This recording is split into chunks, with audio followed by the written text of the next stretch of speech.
ఈ రోజుకు 74 సంవత్సరాలు పూర్తి చేసుకొని 75వ సంవత్సరంలో అడుగుపెట్టడం జరుగుతున్నది. ఈ పుట్టినరోజు సందర్భంగా అభినందనలు తెలిపిన ప్రతి ఒక్కరికి కూడా హృదయపూర్వకమైన కృతజ్ఞతలు తెలియజేస్తున్నాను.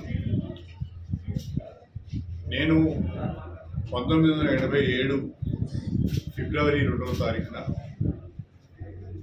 నా ఉద్యోగానికి రాజీనామా చేసి రాజకీయాల్లోకి రావడం జరిగింది. 1987 నుంచి 2026 దాదాపు 39 సంవత్సరాలు గణపురం నియోజకవర్గంతోనే నా రాజకీయాలను ప్రారంభించడం జరిగింది. తెలుగుదేశం పార్టీ ఉమ్మడి వరంగల్ జిల్లా అధ్యక్షుడిగా, కాకతీయ పట్టణాభివృద్ధి సంస్థ అధ్యక్షుడిగా,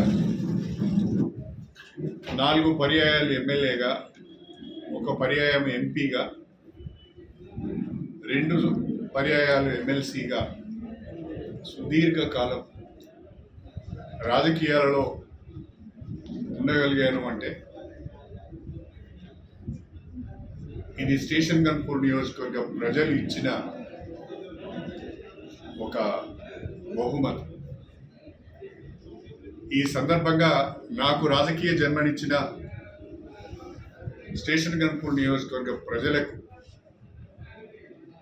హృదయపూర్వకంగా నా ధన్యవాదాలు తెలియజేసుకుంటున్నాను. ఈ నియోజకవర్గ ప్రజలు ఇచ్చిన అవకాశాన్ని ఎప్పుడు కూడా సద్వినియోగం చేసుకొని ప్రజలు ఇచ్చిన అధికారం ద్వారా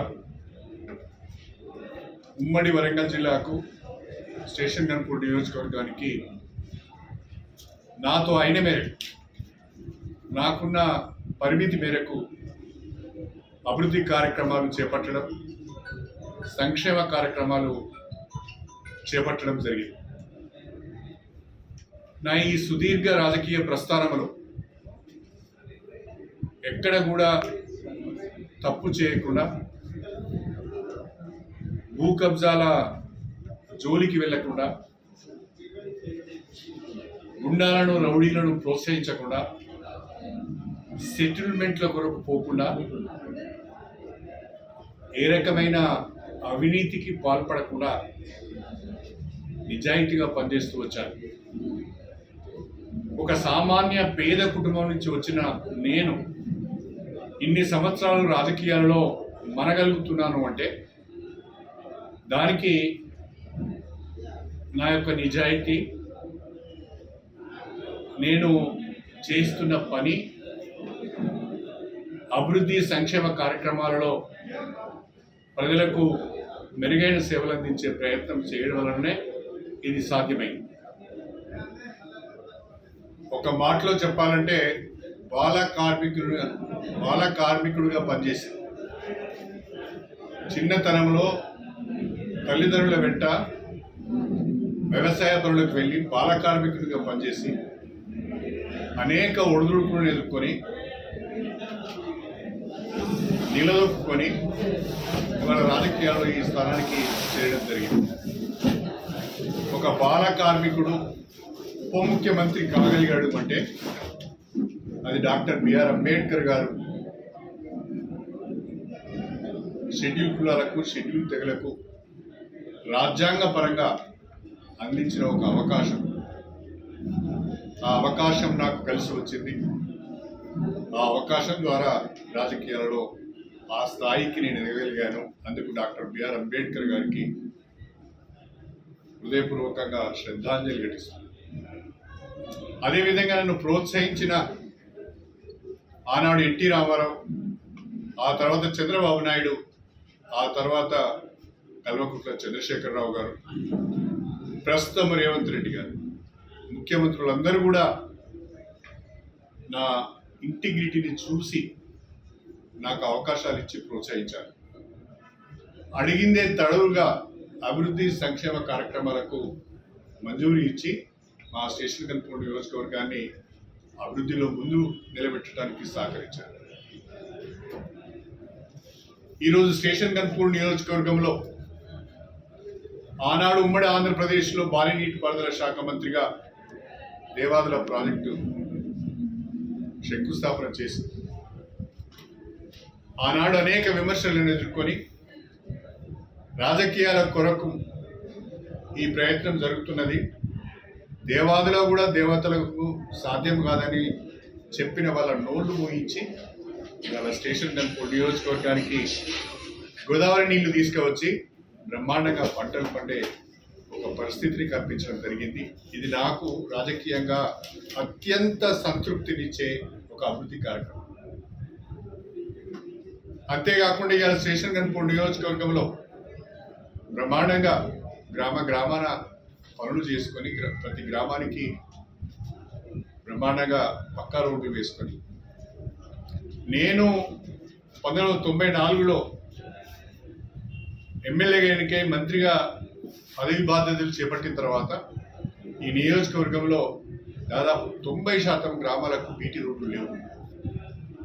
కానీ ఆనాడు ప్రపంచ బ్యాంకు నుంచి 3 జిల్లాలకు ఒక్కొక్క జిల్లాకు 100 కోట్ల రూపాయల చొప్పున రోడ్లు వేయడానికి మంజూరు వస్తే అప్పటి ముఖ్యమంత్రి చంద్రబాబు నాయుడు గారిని ఒప్పించి ఉమ్మడి వరంగల్ జిల్లాకు 100 కోట్ల రూపాయలు తీసుకువచ్చి స్టేషన్ గన్పూర్లో అత్యధికంగా గ్రామాన 2 వైపులా 3 వైపులా 4 వైపులా బీటీ రోడ్లు వేపించి ఇవాళ గన్పూర్లో ఎక్కడికి వెళ్ళినా పక్కా రోడ్లు ఉన్నాయి. అంటే ఆనాడు ఉమ్మడి ఆంధ్రప్రదేశ్లో ప్రపంచ బ్యాంకు నుంచి తీసుకువచ్చిన 100 కోట్ల రూపాయలతో చేపట్టిన రోడ్లు ఇది. అది 2వ అతిపెద్ద కార్యక్రమం చేశారు. అదేవిధంగా రాష్ట్రంలో ఏ నియోజకవర్గంలో లేనన్ని గురుకుల పాఠశాలలు, ప్రభుత్వ పాఠశాలలు, ఉన్నత పాఠశాలలు మా నియోజకవర్గంలో ఉన్నాయి. ఆనాడు విద్యాశాఖ మంత్రిగా, సోషల్ వెల్ఫేర్ మినిస్టర్గా ఎక్కువ గురుకులాలు స్టేషన్ గన్పూర్ నియోజకవర్గంలో ఏర్పాటు చేయడం జరిగింది. మొన్నటికి మొన్న కూడా బ్రహ్మాండంగా 200 కోట్లతోని ఒక యంగ్ ఇండియా ఇంటిగ్రేటెడ్ స్కూల్ తెచ్చుకున్నాం, ఒక డిగ్రీ కాలేజ్ తెచ్చుకున్నాం. రేపు మాపో తెలంగాణ పబ్లిక్ స్కూల్ కూడా మన నియోజకవర్గానికి రాబోతుంది. విద్యాపరంగా ప్రాధాన్యతనిచ్చి జూనియర్ కాలేజ్, గురుకుల పాఠశాలలు, ప్రభుత్వ పాఠశాలలు, జూనియర్ కాలేజెస్ని ఏర్పాటు చేసి, డిగ్రీ కాలేజీని కూడా ఏర్పాటు చేసి ఇవాళ యంగ్ ఇండియా ఇంటిగ్రేటెడ్ స్కూల్ కూడా తీసుకువచ్చి తెలంగాణ పబ్లిక్ స్కూల్ కూడా ఏర్పాటు చేసుకొని ఇతర నియోజకవర్గాల కంటే విద్యాపరంగా ఒక అడుగు ముందు వరుసలో ఉన్నామని చెప్పడంలో నాకు ఎలాంటి సందేహం. అదేవిధంగా మొన్న నేను ఎమ్మెల్యే ఎన్నికైన తర్వాత 2023 డిసెంబర్లో తిరిగి నియోజకవర్గ ప్రజల ఆశీర్వాదంతో ఎమ్మెల్యే ఎన్నికైన తర్వాత ఇక్కడ వైద్య ఆరోగ్య సేవలు పేద ప్రజలకు అందుబాటులోకి తీసుకురావాలని ముఖ్యమంత్రి గారిని ఒప్పించి 100 బెడ్ హాస్పిటల్ తీసుకొచ్చిన నిర్మాణం వేగంగా జరుగుతుంది. 26 కోట్ల రూపాయలతో ఇంటిగ్రేటెడ్ ఆఫీస్ కాంప్లెక్స్ కొరకు మంజూరు తెచ్చిన పనులు జరుగుతుంది. 140 కోట్ల రూపాయలతోని దేవాదుల ప్రాజెక్టు యొక్క కాలువల మరమ్మతులు, సీసీ లైనింగ్ కొరకు నిధులు తెచ్చాం. బ్రహ్మాండంగా ఆ పనులు జరుగుతున్నాయి. అంతేకాకుండా జఫర్గఢ్ మండలానికి సంబంధించిన దేవాదుల ఫేజ్ 3 ప్యాకేజ్ 6 కూడా సవరించిన అంచనాలతో పరిపాలన అనుమతులు తెచ్చాం. ఆ పనులు కూడా ఈరోజు జరుగుతుంది. నీటిపారుదల రంగంలో నేను చేసిన కృషి వల్ల, నా ప్రయత్నం వల్ల ఇవాళ ఉమ్మడి వరంగల్ జిల్లాలోనే అత్యధికంగా వరి ధాన్యం దిగుబడి చేసే నియోజకవర్గంగా స్టేషన్ గన్పూర్ నియోజకవర్గం స్థానం సంపాదించుకున్నది. ఒకప్పుడు వలసలకు నిలమైన స్టేషన్ గన్పూర్, కరువు కాటకాలకు కేంద్రమైన స్టేషన్ గన్పూర్ ఈరోజు పసిడి పంటలకు కేంద్రమైందని చెప్పడము నాకు చాలా గర్వంగా ఉంది. అదేవిధంగా ఈ ఎమ్మెల్యే అయిన తర్వాత ఈ టర్మ్లోనే ప్రజల కోరిక మేరకు గన్పూర్, చాగల్, శివునిపల్లి 3 గ్రామాలను కలిపి మన మున్సిపాలిటీగా ఏర్పాటు చేసుకున్నాం. ఆ మున్సిపాలిటీ అభివృద్ధి కొరకు ఈరోజు దాదాపు 60 కోట్ల రూపాయల నిధులు తీసుకువచ్చి కొన్ని పనులకు టెండర్లు పిలిచి పనులు చేపట్టడం కూడా జరుగుతున్నది. ఇది కాకుండా ఈరోజు R&B రోడ్స్ కానీ పంచాయతీరాజ్ రోడ్స్ కానీ మన నియోజకవర్గానికి సంబంధించి హ్యామ్ స్కీమ్ కింద R&B నుంచి 140 కోట్లు, పంచాయతీరాజ్ శాఖ నుంచి 130 కోట్లు, దాదాపు 270 కోట్ల రూపాయలతో 40 ప్రధానమైన రహదారుల పనులు చేపట్టడానికి టెండర్స్ పిలిచారు, అగ్రిమెంట్స్ అయినాయి. త్వరలో ఈ నియోజకవర్గంలో అతి ముఖ్యమైన 40 రహదారుల పనులు ప్రారంభం కాబోతున్నాయని చెప్పడానికి, రిపేర్స్, రెనోవేషన్స్, వైడనింగ్, స్ట్రెంథనింగ్ సంబంధించిన పనులు జరగబోతున్నాయని చెప్పడానికి సంతోషంగా ఉంది. దాదాపు 270 కోట్ల రూపాయల ఈ రోడ్లు పనులు కనుక పూర్తయితే నియోజకవర్గంలో బ్రహ్మాండంగా రోడ్లు తయారవుతాయి, ప్రజలకు చాలా సౌకర్యవంతంగా ఉంటుంది అని చెప్పి కూడా నేను ఈ సందర్భంగా చెప్పదలుచుకున్నాను. ఈ 2.5 సంవత్సరాల కాలంలో గౌరవనీయులు ప్రియతమ ముఖ్యమంత్రి రేవంత్ రెడ్డి గారి నాయకత్వంలో ఈ నియోజకవర్గానికి దాదాపు మొన్న వచ్చిన హ్యామ్ రోడ్స్ కూడా కలుపుకుంటే 1600 కోట్ల రూపాయలు నిధులు తీసుకొచ్చారు.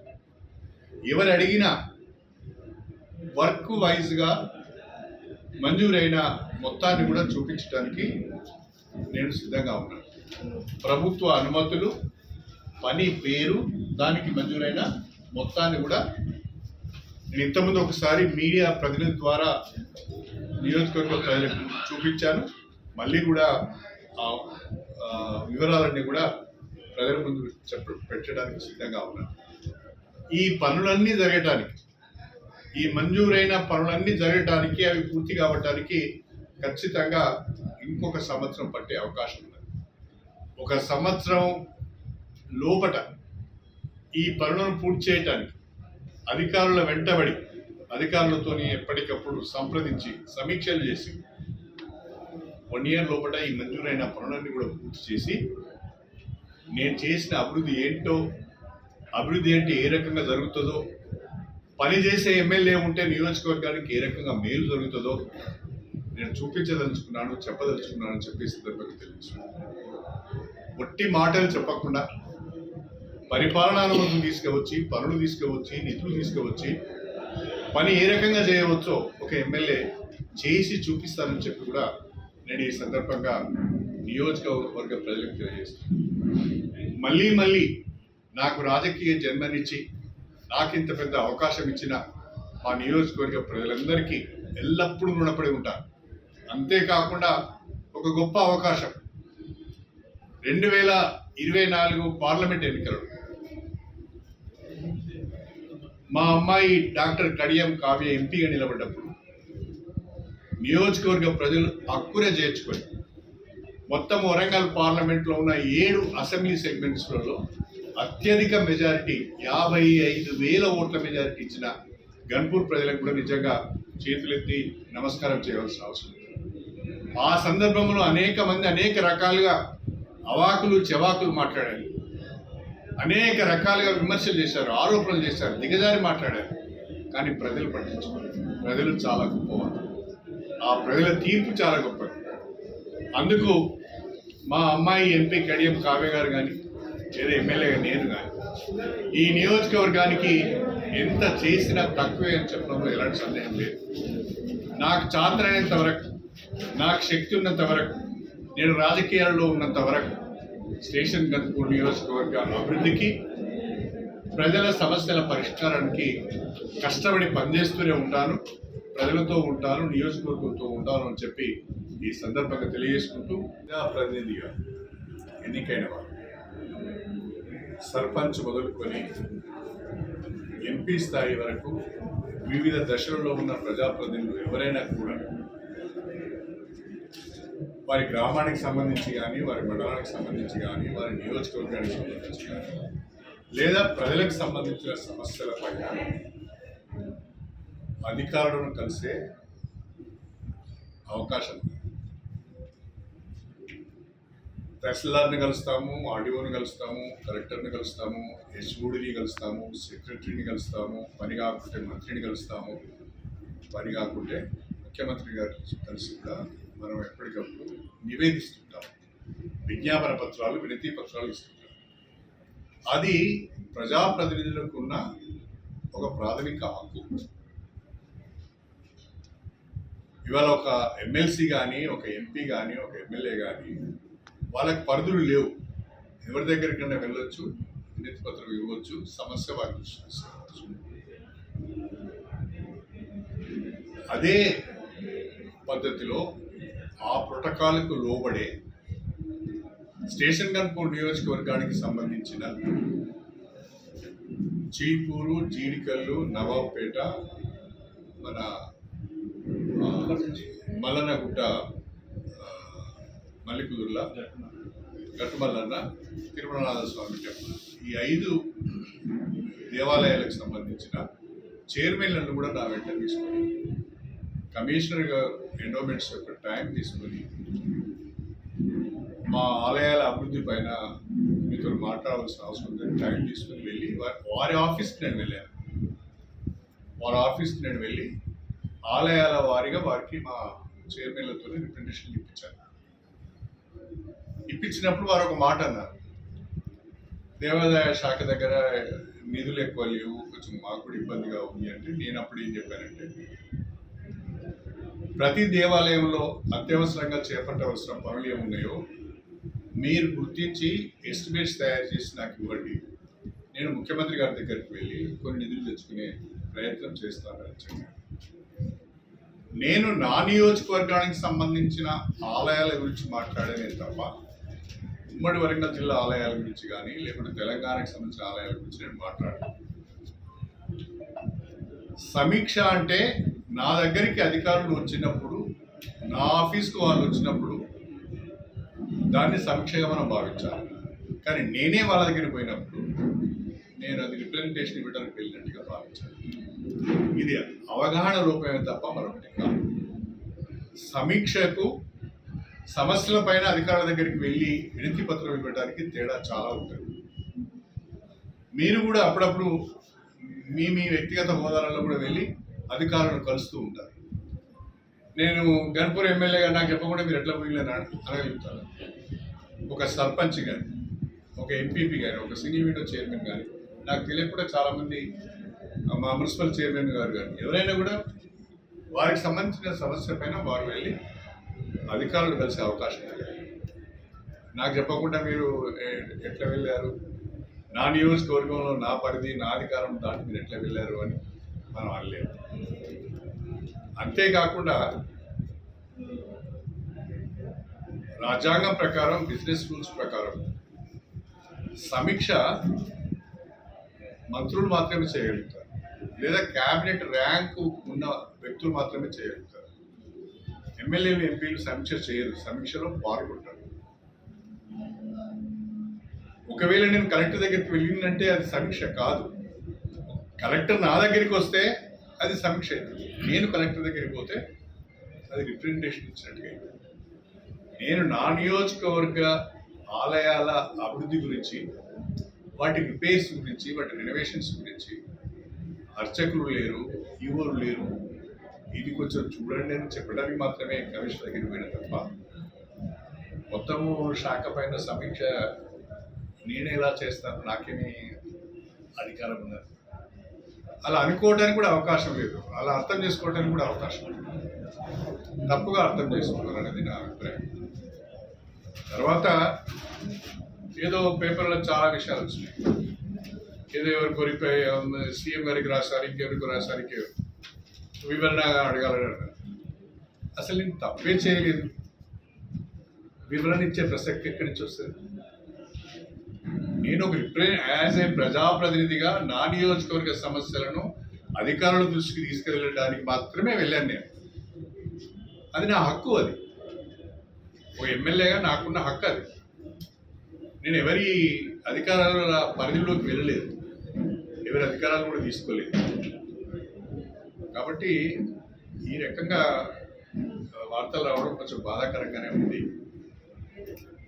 బిజినెస్ రూల్స్ నాకు తెలియంది కాదు.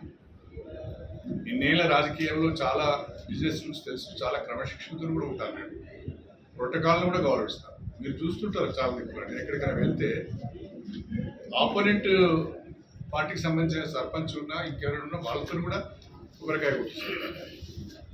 అక్కడ నేను ఎక్కడ కూడా తేడా తీసుకురాను. కాకపోతే ఇలాంటి మన పనేదో మనం చేసుకుంటూ పోతున్నాం.